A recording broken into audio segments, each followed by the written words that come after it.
Hello, uh, hello. Good evening, everybody. Um, it's a pleasure to do this presentation.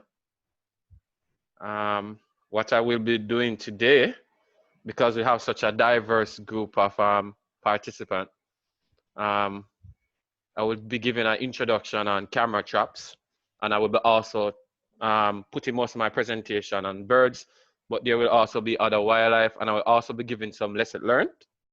For the first thing, let us start off with. I am a PhD student at the University of the West Indies, and I'm a proud member of BirdLife from 2004. So let's begin. So I'm going to give you an introduction to the basic camera trapping, lesson learned in the field, consideration in the field, studies carried out in Jamaica, and a lot of information that you only get from practicing. So the first thing, what is a camera trap? It's a remotely activated camera that is triggered by a sensor to take a picture. That's what all camera traps are. And then the second thing is when you check the history of this, it all started out in 1890 when George Shiras used tripwire photography to take wildlife. The problem with his photography, it had a tripwire, and when it triggered the camera, it makes an explosive sound.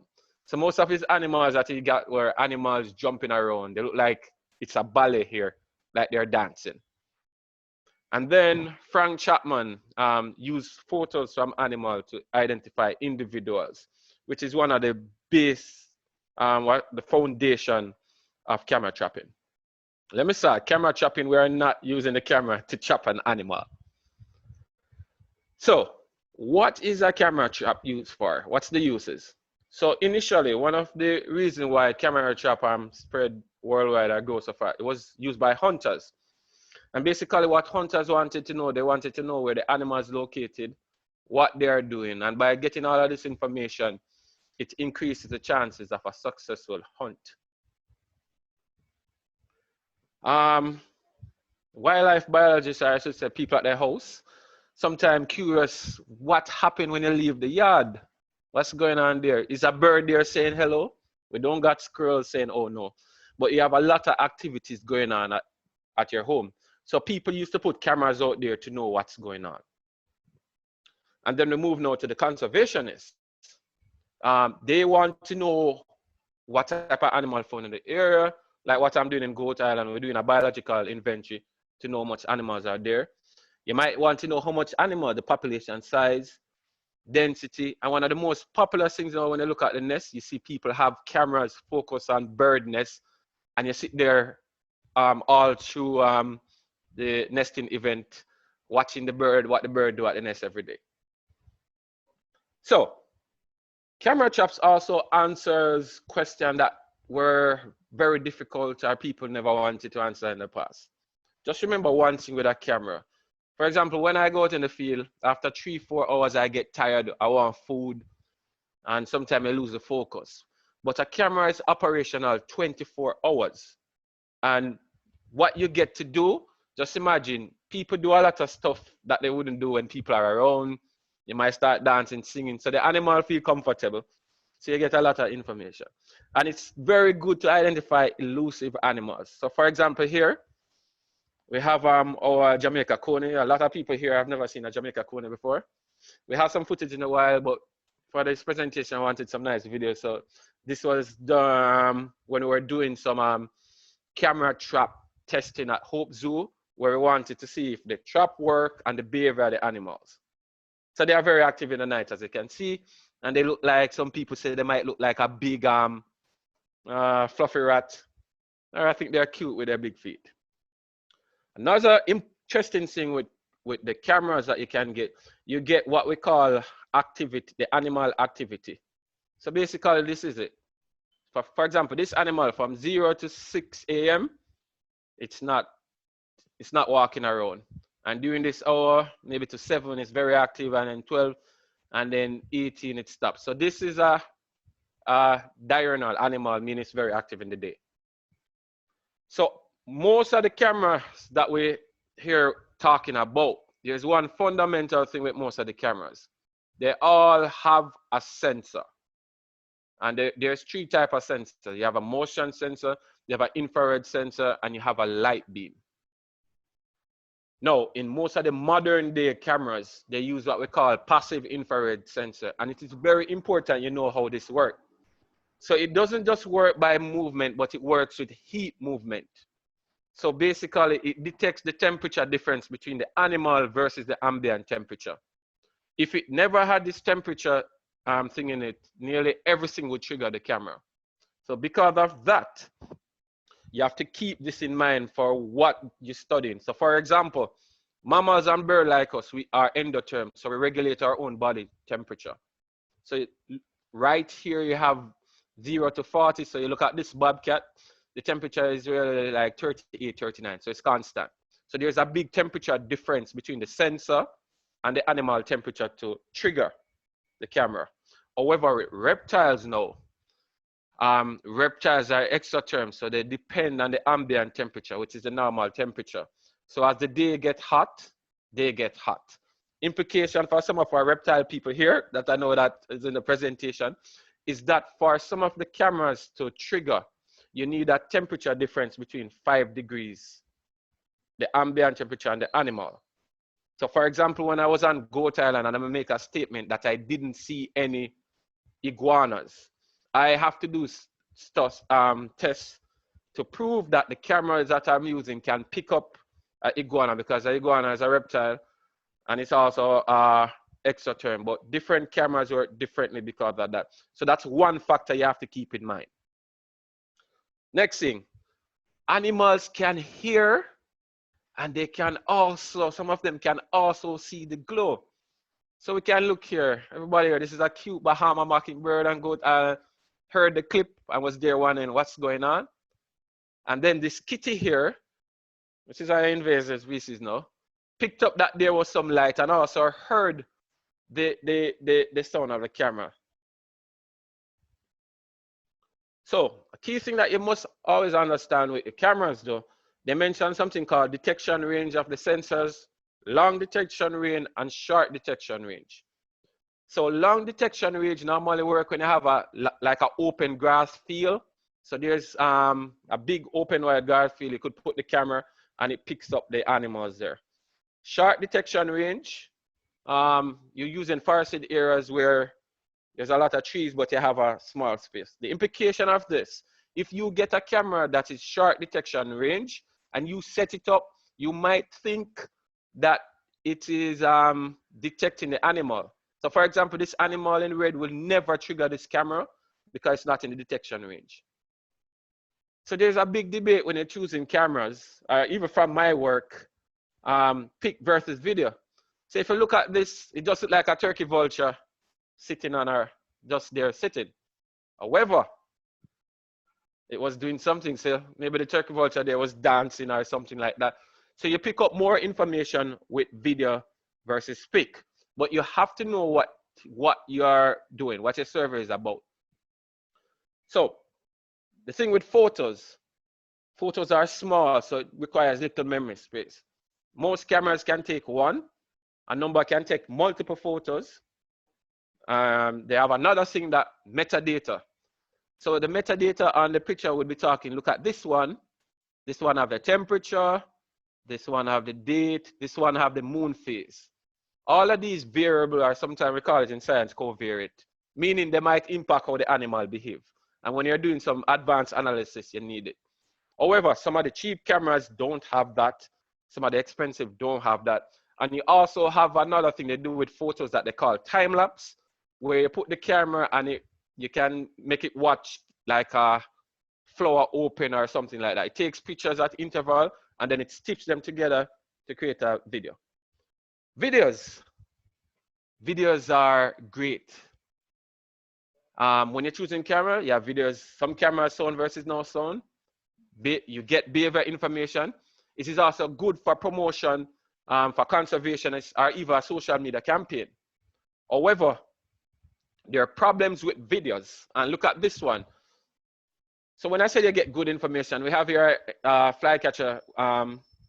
Wait, let's come again.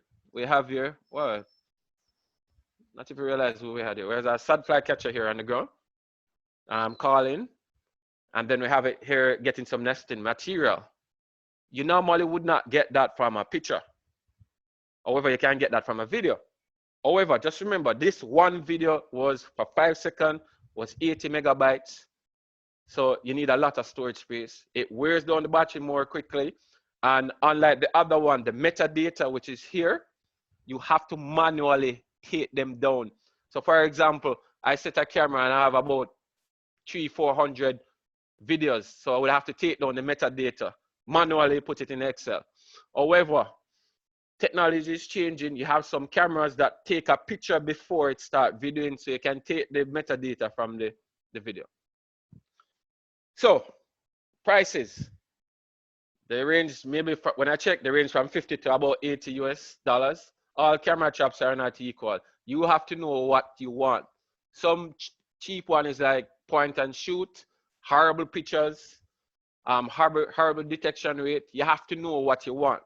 So it don't make sense to buy an expensive camera shop when you're doing some low class work. Or if you're doing some work where the quality is of the picture or video is not that important, you don't have to buy the camera for that.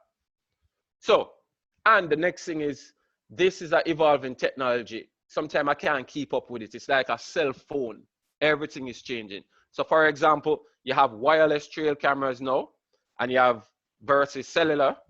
You have some with solar, and some of them are smaller and compact and can do a lot of stuff. But just remember one thing, you have to know what you're doing, because if you take up a cellular camera, remember data charge is one, and a number of the places where we're going to field don't have cellular cell phone reception.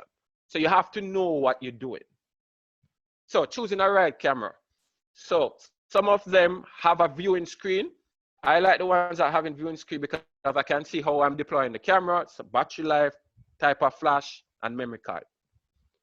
So start with batteries. Batteries are not equal for cameras. First thing, the lithiums is the best. They're expensive, they're long-lived, and they're high voltage. Some of the alkaline batteries, they drop voltage quick, and they even affect the operation of the photos. When I just started out camera trap, I was saying that I was saving the environment, so I went and buy a number of rechargeable batteries. But when you're deploying a camera out for 3 months, and you take that rechargeable battery out, it starts to lose its charge, and it will affect the work that you do. So you put this camera out there for a month, you come out excited to review the data. When you look, it's not operational. So make sure you know the camera that you're getting and the battery that it can use. Flash versus no flash. So before I mentioned to you about the IR sensor, so you have what they call low glow. Some animals can see the low glow. So basically, it releases low glow light. Some animals can see it. The no glow is black light. It's a black flash, so the animal don't see it. But just one thing, all the image or video you're getting will be black and white. You have the next one, the visible LED, that would give you beautiful colors. But guess what? It scares the animal in the night. So you have to know what you want. So if you want a pretty picture, just remember after the first shot, he is going to run. He's going to be scared. And you have some animals, if you do that for the first time, they're not coming back. We call them trap shy. So you have to know what you're doing. Bait and lures. So it's basically you put something out there to encourage the animal to come to the camera or to stay there longer. So for example, on Goat Island, when we're doing some survey or some other years, we had this bait, which was fish oil put in on a sponge, and we had jackfruit. So the jackfruit was supposed to attract the herbivores, like if conies were there. I mean, in Blue Mountains, where they used to illegally trap conies, that's one of the bait that they use. So we know the bait that they use and we carry it out there. So this would encourage the animal to go in front of the camera. For birds, you would put corn. You have commercial scent lures with catnip or special urine that will attract the animal. And just remember one thing, the lure can influence the behavior of the animal. So for example, this turkey vulture, he's convinced that it's food and he's going to be there trying to rip it apart. I have mongooses that will come, and because they can't get it, they scent mark it, which is basically putting a P on it. So you have to know that it influences. And in some studies, they show that it affects sex, meaning most males might come there versus females. So there's a lot of stuff you have to know about that. Now, deployment of camera trap. Simple one. We have a lot of birders here. You have a bird feeder, you have a bird bath. So you set up this camera trap right at the feeder of the bath to just know which bird come to your house and you want a pretty picture. I like that. Second one, suppose I'm doing some studies. So for example, here where I was doing some island, I grid it. So we do a lot of desktop work, get information about the trail and all of that, and come up with a sampling method. Another thing we have to put in account, remember seasonality. So for example, like we are birders, we know from September, a lot of migrants come down. So if you go, August, September, well, let me see. I'm trying to get mixed up here. So if you start from when the migrants leave now, April, May, about that time, when the migrants depart, you are not going to get most of the winter migrants. So you go out there and put the camera. So you have to put that in account. Deploying camera trap. Key things that you have to remember: clear vegetation and mark the trail. You have to mark where you put the GPS. The reason why I have this video, when you put up this camera trap, it seemed like maybe some of the bait that, because we're handling the bait, it touched the camera. So this lovely, not sure it's a gentleman or a lady, decided to peck my camera. So just try not to put the bait on your camera. Lesson learned. Placement of camera in the field. We normally put it, after we randomly select the place, we normally put the camera somewhere where we expect the animal to move. So for example, it could be a road, it could be a trail, it could be a water hole, it could be somewhere in the garden, you name it. If you put it in a tree, please don't drop out of the tree. I have fell out of a tree already too, but don't. So setting up a camera, do not just put it straight in front of where the animal walks, like here, and don't just put it at one side. You have to put it at an angle. So you see, put it at an angle. And also remember, best facing north. So for example, like right here with the sun, right? So the sun don't affect your image and video, that can be very bad. Next thing, place the height of where you put the camera. Not a rule of thumb is don't put it higher than the waist. So for example, if I'm looking for deer, I make sure I put it like here. If I'm looking at smaller animals, we normally go 0.5 meter or lower. If we're going in trees, climbing trees, you put it at an angle where, for example, nesting study, you put it very low to the nest so it detects it. False trigger is another word that we use, and basically it is when the camera take a picture and there's no animal. There are several things that can cause a false trigger. One, vegetation movement. Just like that, this is nightmare for a camera trap person, because you might end up seeing 200 of videos like this and there's no animal and you have to go through all of them. Changing temperature. During extreme heat or extreme cold, it might affect it. Weather. Yeah, rain. Sometimes the camera pick up the rain and it can be very interesting. Deployment. When you put in camera trap, just remember that you might need two memory card, one in the trap and one when you're going to change it. And then the next thing, you have to think about the data you're going to be processing. Another important thing is insurance against loss and theft. No matter what you do, if somebody really wants to thief your camera out there, they will thief it. However, don't make it easy for them. So put in security case and chain.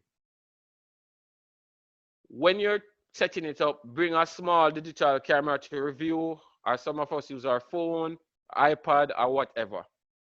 Because some of the cameras don't have a viewing screen. So you have to take a picture and then look at it. Be very careful of the squatters that comes to your camera when you go in the field to look at it. So for example, now we have ants, love it. Spiders, lizards, wasps, you name it. It's a pretty warm, good spot. And then the next thing is, you buy some of these fancy cameras and they tell you make for the North America environment. But when they come to Jamaica now, where you have heat, or the next thing is if you're pretty close to the, don't know what happened there. Wait, hold on. Right. Where you look at the heat. Right. Um, let's move on. So the next thing is bring cleaning supplies when you're dealing with the cameras to just clean them up. Remember spare batteries, and remember your security keys, because if you lock your camera and you're gone miles away and you don't have the key, you have to go back. So just some small introduction here to data analysis. I won't get in deep because this is not the venture. So first key thing, remember documentation is pretty good. So make sure you mark the camera, mark the SD card with location. So when you go back, you have good record keeping. Normally when we do an start image, we look at wildlife versus blank pictures. We look at target species versus none. Some people, what they do, they upload these photos to eBird, to social media, you name it, are iNaturalist.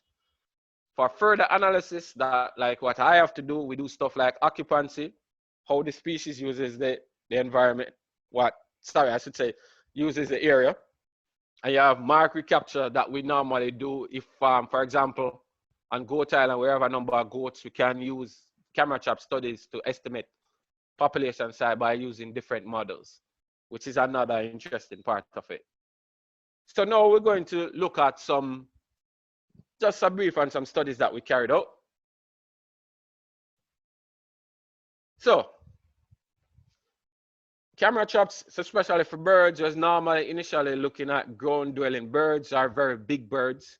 And people normally look at animal inventory, presence, absence, density, occupancy. And normally, why they normally look mostly on big, large ground dwelling birds, because birds fly. So you have to know where you put your cameras. I mean, you could put it on a tree and it don't get any detection. Other stuff that it's good for, like behavioral studies, nest defense, foraging, predator-prey relationship. And I just give you an introduction to some of the stuff that we have done. So animal inventory, presence, absence. So for example, we were in a garden, we had this flower here, and we were curious to know what pollinated, so we were making a bet that it was bat. And then after doing some camera trap studies, we were looking and noticed that banana quits and some insect come on at it, and we didn't see any bats. But the reason why I'm introducing you to that is stuff that people have been doing in their gardens, and especially during the COVID now, when you check Europe and America, a lot of people are putting in these cameras in their gardens and reporting the birds that they see. And I can tell you that a video have a good picture or a good video have this Damion, we can't see the screen. Oh, you can't see the screen? No. Oh no, sorry there. Wait. Since you said you don't know what's happening, the screen has stopped since that point. Oh no. And I was going on. Oh, all right, hold on. Thanks for telling him, Leo. I just realized. Oh no, sorry about it. You guys should have. All right, We should have shouted. All right, you seen it back, Leo? Yes, we can see it now. All right, let me go back up.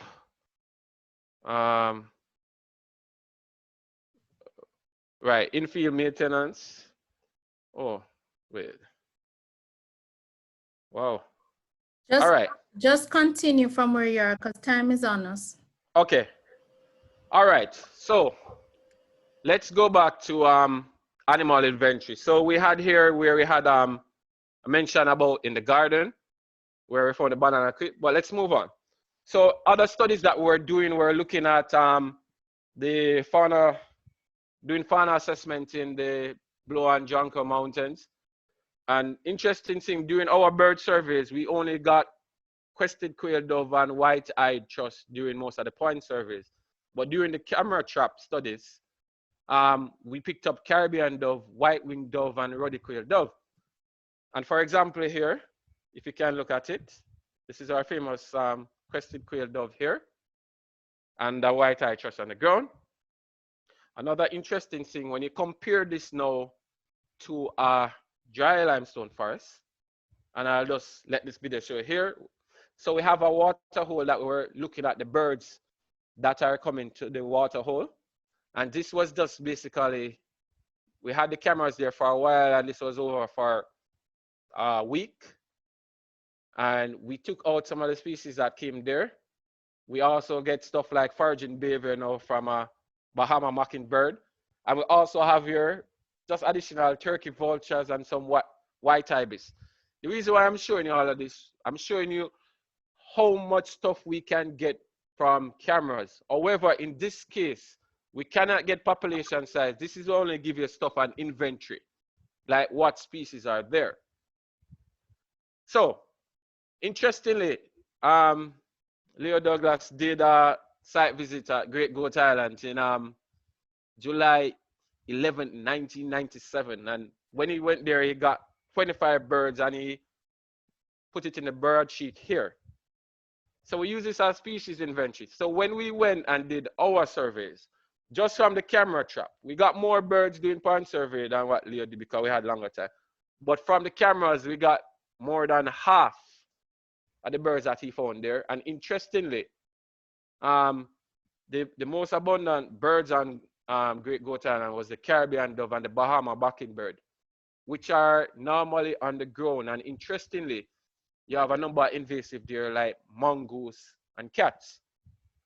So the question is, if you have so much of these ground nesting birds, maybe these invasive are not so efficient at catching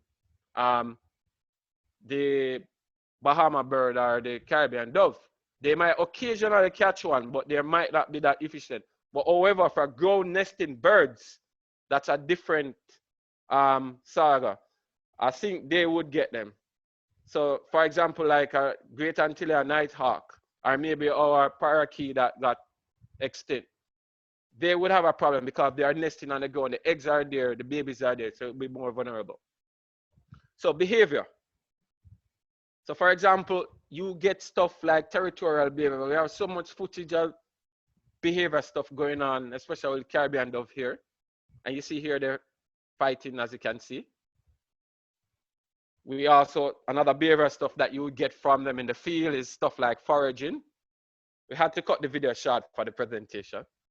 And for example, we get interesting stuff like what happens during some form of courtship where you can see the exchange of food and then the male jump on the female and you know it. So you get mating ritual. Nesting studies now. Nesting studies are interested. For example, this was done in the Blue Mountain where we're looking at the partridge here. We put the cameras there over 2 days just to see what's going on. And interestingly, the bird was active throughout the night. You think they were sleeping. Also have image of like the rats affecting the bird. Interestingly, setting up this camera was not so excited because, you know, we fall out of the tree setting it up, but okay. Move on, invasive species interaction, which is good. So here we have a cat just catching a bat from the cave mouth. We also know that these cats also go and catch the cave swallows. So it gives you some of the predator interaction and nothing beats a video. We did some cat study on Goat Island, and one of the key things about it, all the cats had this, tabby had this color, Bringo color that we call it. And the interesting stuff about it, initially we were even running joke that it was the same cat. But one of our volunteers, Abby Alton, came up and started looking at the coats and we found out that we had a number of them. And interestingly, how these cats reach is because some of the fishermen told me historically, them had a thieving cat or a thieving puss at them yard. They didn't want to kill it, so them just throw it in the forest and now it create problem.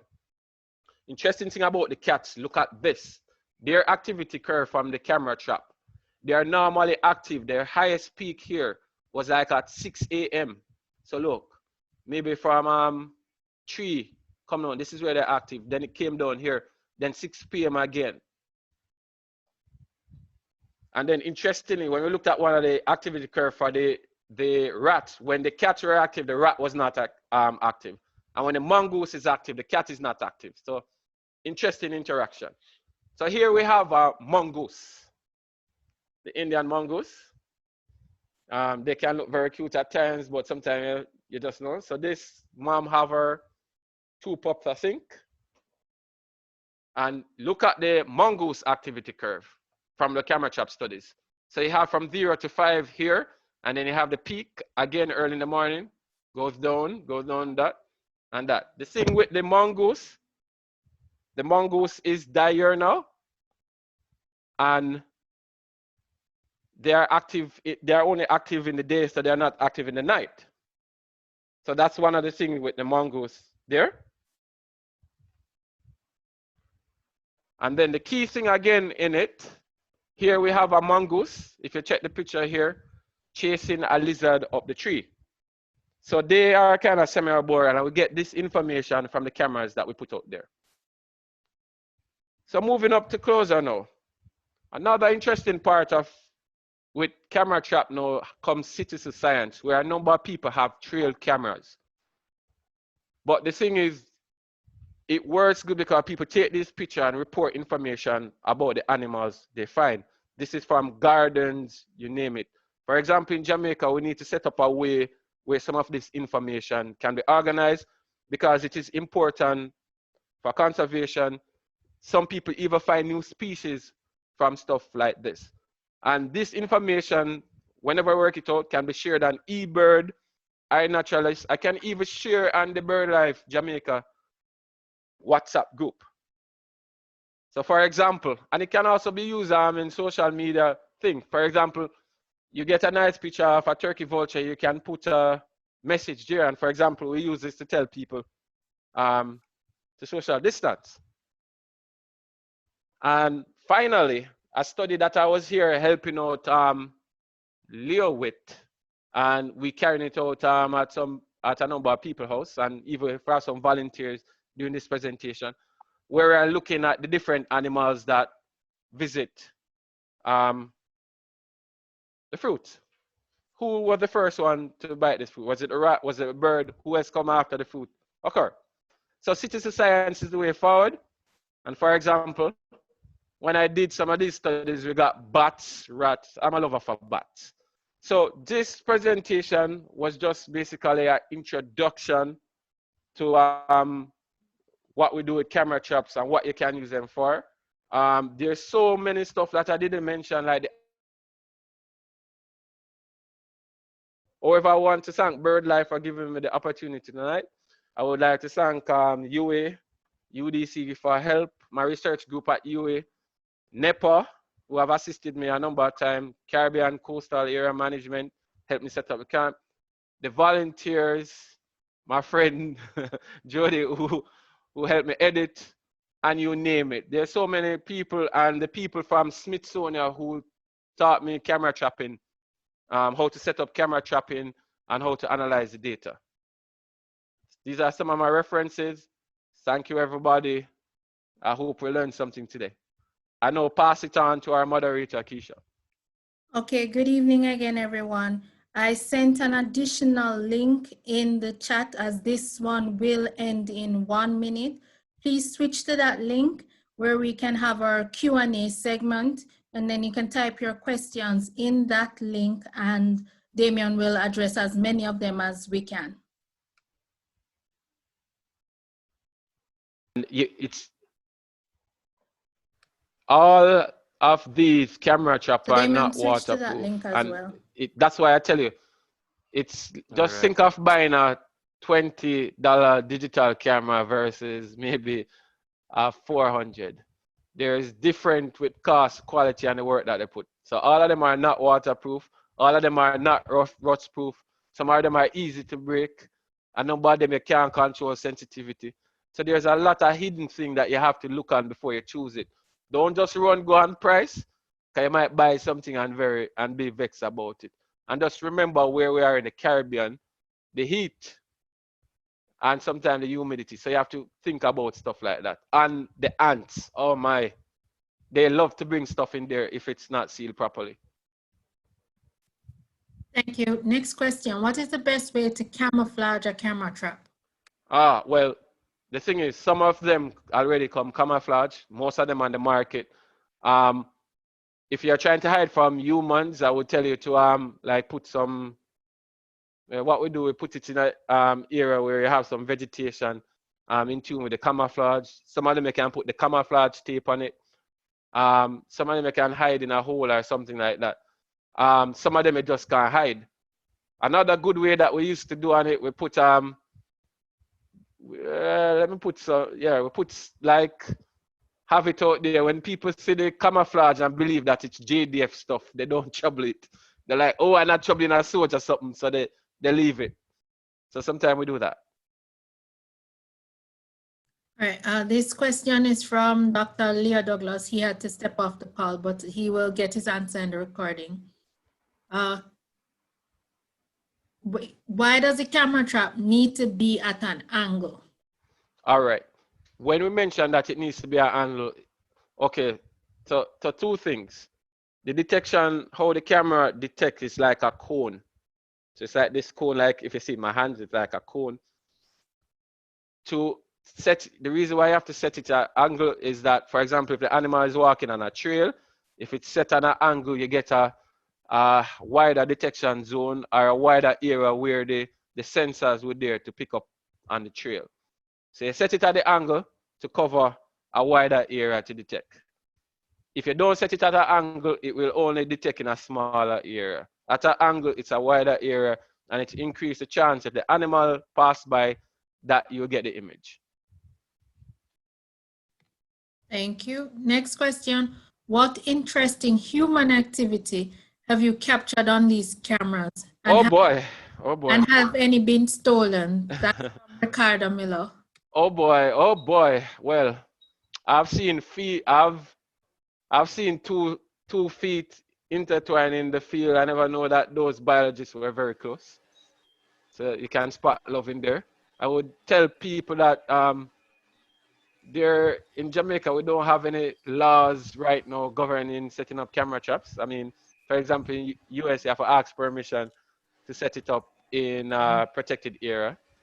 That reason why I mentioned that I have got some very interesting images that sometimes I have to delete, you know. We have one there where people doing illicit, hunters going there, people there taking a pee, both male and female, and you just have to delete it. All of these stuff at it, you know. People making out. So I would tell people when they go in the field, just know what you're doing there, because cameras might be there. You might have all the mats out there that's listening for the animals that might be listening to you. So I have footage of some very interesting stuff that with my integrity, I just have to delete it. But yeah, Ricardo is right. There's some very interesting stuff you see on the cameras. All right, we'll take one last question and then we'll wrap. Any other questions?